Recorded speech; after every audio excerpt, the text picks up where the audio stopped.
경남 지역에 4명의 확진 환자가 발생하면서 부산시 보건당국에서도 긴장감을 감추지 못하고 있습니다. 현재로선 부산에 확진자가 발생했을 때 얼마나 잘 대비하고 있는지가 중요합니다. 부산에 확진자가 없는 현 상황에선 부산의료원과 부산대병원에 51개 음압격리 병실을 운영하고 있습니다. 확진자가 나오면 동아대, 고신대, 인제대, 해운대 백병원이 추가돼 69개 병상, 추가 확진자가 더 나와 지역사회 감염이 확산되면 이에 더해 부산의료원을 감염병 전담병원으로 지정해 병원 1개 층을 사용하고 총 169개 병상을 확보할 계획입니다. 선별 진료소 내 부족한 이동형 엑스레이와 음압 텐트, 이동형 음압기 등 장비도 보강할 예정입니다. 부산에선 확진자가 나오진 않았지만 20일에만 117명을 대상으로 감염 확진 검사가 진행됐습니다. 가동 가능한 음압격리 병실은 확보하고 있지만 현재 검사를 진행하고 있는 의심 환자 관리에 대한 명확한 가이드라인이 없습니다. 상황이 이렇다 보니 병원 내에선 혼란이 가중되고 있습니다.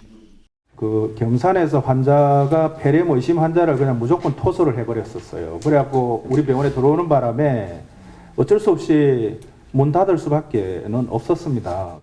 가이드라인을 정확하게 제시해줘야 우리가 따라간다는 겁니다. 각자 알아서 각자 의사들이 판단해서 적당히 하세요 하면은 할 수가 없는 겁니다.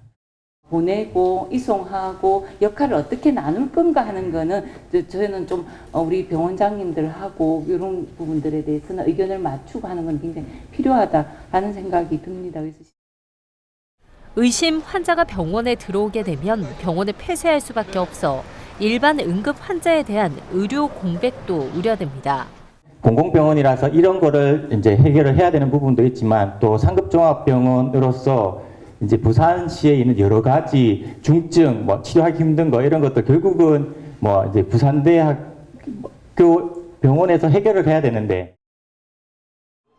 신천지 대구교회와 관계 있는 확진자가 쏟아지고 있지만 부산시에선 의료 대응 체계뿐만 아니라 신천지와 관련된 현황 파악조차 제대로 안 되어 있는 것으로 보입니다.